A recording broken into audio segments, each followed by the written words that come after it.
Hi friends, thanks for joining me. It's Morag here, and today I shall be using the July 2024 kits, and as you can see they are jam-packed full of beautiful tropical elements. There are tropical flowers and just summer imagery, as well as beautiful tropical colours, perfect for scrapbooking. So today I am using a cut file. And these cut files are a fantastic resource, and if you are a subscriber, you'll get them free as part of your membership. So I'm going to be using the Distress Crayons from the colour kit this month. And although I've owned some of these crayons for some time, I never really got on with them. So today is a really good day to get the hang of it, I think. So I've tested some out, and I tried it on just plain cardstock originally, but I could see kind of the marks that I'd made.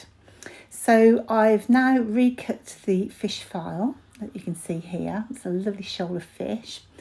And before I did that, I gessoed my page first. So I just applied a thin layer of white gesso over the whole background and then cut it out. And if I'd have thought about it, I could have laid the colour down before cutting out the file. So that could have been possibly easier, I don't know. But as it is, I'd cut my file out, cut the cardstock out with the gesso on. And I've left it on an old mat just to help keep things in position. So there's a slight grip on this mat, it's not too grippy. I hate it when you change to a new cutting mat and they're so grippy, it takes ages and then you rip things. So I do keep some old ones around for kind of intricate files. So I'm starting off with the Peacock Feathers crayon. And I've just lightly scribbled over some of the fish, and I'm just using plain water and a nice large round brush, and that would just spread the ink around, or the paint or crayon, whatever it is. I thought I'd try a different technique, and as you can see, I've tried scribbling onto my messy mat and then diluting it on the mat and then painting with that, which is equally a good way of doing things. You'll find you'll have more control and it'll be more even, but I was looking for a kind of a painterly feel, as it were, so nothing too even. So I'm going back to doing the scribbles. I'm doing it really lightly because I don't want those scribble marks showing up. And I don't actually want too much colour either. So obviously the harder the scribble mark and the more crayon you're laying down, the more intense that colour will be. So I'm just swapping over now. And I think that is broken china, isn't it? So I'm going to lay some bands of colour on my background. What I love about these crayons actually is you can control which fish would be coloured completely. So if I wanted kind of random colours, I could have some green fish, some pink fish, whatever, and I'd be in full control of that. Because I'm a little bit scared, I've just gone for a kind of swashes of colour, as it were. I think I'll be more brave on my next one. So just again, I've gessoed the background before cutting that out on my silhouette. But I've kept it on the mat just to make it easier for me to keep the fish in place, because it is a very intricate file. So I'm swapping to Twisted Citron now, and again just using plain water to kind of move that colour about. This is a great way to try your mixed media techniques and hone those down.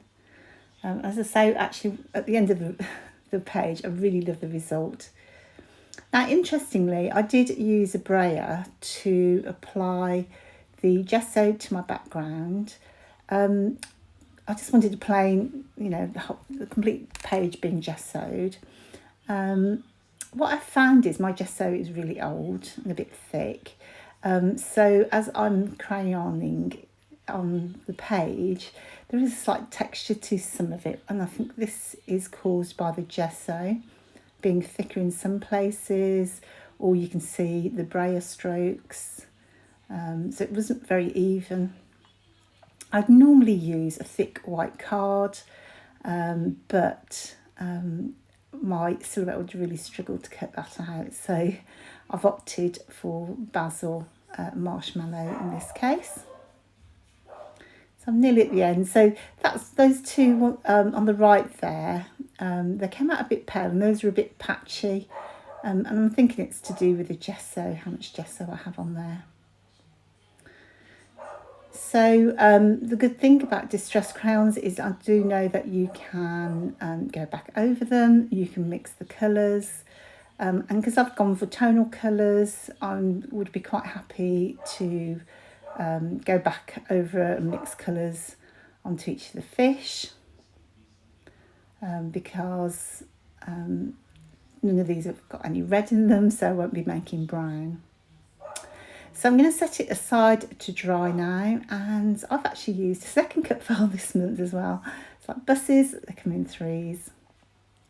So there's a fantastic Hello Summer title, and I think this looks fantastic as a large title on your page. However, I do want it as a smaller title below my fish. And I absolutely adore this pattern paper. It was made for this layout, I think, because you've got those swirly blue, kind of almost wave-like pattern at the bottom. And it's ombre, so equally that is perfect, to go with the fish cut file. So I'll just mount. I've had 3 photos to use. I like smaller photos, and I'm trying to scrap a few more per page. But in the end, I just use 2 because I was in danger of covering up my lovely cut file. So I definitely had gone to all this effort, and I didn't want to cover it all up. I love that. I'm not sure what colour that blue is, but the blue pattern paper there, but that definitely goes with the background. I thought I'd dry up and speed up the process a little. I generally don't like to use a heat gun because things go curly. Oh, I'm just adding a bit more colour now, just to, as it's drying off, it's maybe getting a bit paler, so I just want to increase the colour here and there. But yeah, so it did go a little bit curly, to be honest, because of the heat gun. And then I actually make the most of that at the final end because I did want that dimension on there. So we had some shimmers, I think it was last month, in a nice blue, which will go perfectly with this. So I've just done a few splatters with the shimmers over the top. So as you can see, the cut file looks great, I think, and I will cover up quite a bit of it anyway. So just while I was putting that on the background, I decided that I needed some splatters onto my cardstock, or my pattern paper rather. So I'm just going to add some white. And because the top of the page is actually quite pale, I decided to go back in with the blue from Shimmers. Just a few splatters just to add something to that background. So once again, I've got to leave it all to dry, and that'll give me a good opportunity to pick out some embellishments. So if you are new to Hip Kit, there is a main kit with the 12 by 12 pattern papers and then a fantastic selection of embellishments. So it is a complete kit. But if you're an embellishment fiend, a bit like me, you may want some additional embellishments. And there is an optional embellishment kit that you can add on each month or as you choose. And subscribers, I think, get 15% off any additional kits they take. So that is definitely something worth doing. I decided I'm going to just outline some of these fish, and maybe where my colour has been a bit patchy, it'll allow me that opportunity just to even out some colour. And somewhere I mixed it together and it went a bit crazy. I can fix those as well. So sticking it down was quite a challenge because it's quite kind of a floppy kind of file, because my cardstock's quite thin as well.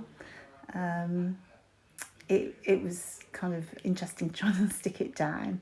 So I stuck a few down at a time, and then as some of them weren't stuck down completely, I did like the way that they curled, so I did a little bit more of that. And I noticed I hadn't poked out the eyes of the fish, which I was going to leave in. And then I think, oh, I actually prefer them without. So I did poke a few extra eyes out, as it were. So although it took a little time to colour the cut file, the rest of the layout came together so quickly. In fact, I think it might be one of the fastest layouts I'll have done in the last few months. Just because it was mostly done for me, wasn't it, with the cut file, or cut files I should say. And I'm trying to be a little bit more assertive and not procrastinate quite as long. Oh, I must tell you about those beautiful leaves that you can see and that hibiscus flower. They're made from vellum. Oh, and one of my favourite things when we get the vellum leaves and flowers, because they're really light and gorgeous on your page. And they came with embellishment kit this month. So you don't always have to have embellishment kit, but some months like this month, where there's so many different textures in there, it's definitely worth having. It's a little treat, and I feel like we all need a little treat in our lives, don't we? So I'm just adding some of the puffy stickers, also from the embellishment kit. Oh, incidentally, in the main kit this month, there was a sticker book which had lots of elements in there, as well as die cuts. So truthfully, the main kit did have lots to choose from. It's difficult to add a bit of everything on a page when you've got such a big cut file involved. So, but I love how this has turned out. In fact, the page is for a friend. It's my friend's grandson, and I hope she likes it. I should be sad to let it go in a way. I just like some journal phrases, which I found in the Pocket Life kit. So I'll just chop those up. And again, I'm just, making the most of that blue, really. But there was a phrase at the bottom. What does it say? Oh gosh, can we stay here forever, please? Which I thought was really apt for this layout. As I say, my friend's grandson, he's only a little toddler, really enjoying his time on the water there. But really, I think that's about it. I had lost the centre of my E, so I did go and fix that off camera. I'm just adding a paper clip here, just so I can have a little bit of texture through the twine. Just take a little bit of time for my glue to go off and stay in so the twine stays in place. I think that's about it, if I'm not mistaken. Oh yes, I did want to add some little bubbles from the fish. And I have these enamel dots which we've had in a past kit. I keep all my Hip Kit So like each month you have lots of embellishments, and so inevitably you can't use them all. So I keep them all together in my tote, but then I forget which month they belong to. But I've just selected a few of the tiny enamel dots to use, and just, I don't know, add a little bit of extra interest. And that about wraps everything up. So these are the close-ups. Unfortunately, I don't think I did it justice in terms of that little bit of extra sparkle that the shimmers added to the background. But I love the texture of the fish, and the way that they curl slightly and have a little dimension. It's just super cute, which is really what I needed for these super cute photos. I love that vellum there and the cut files. So if you're a subscriber, do go and check out all the cut files in the library. And if you're not a subscriber, head over to the club page, and you'll find all the latest information about the kits and how to subscribe. So thanks so much for joining me, and I hope I'll see you next time. Take care now. Bye.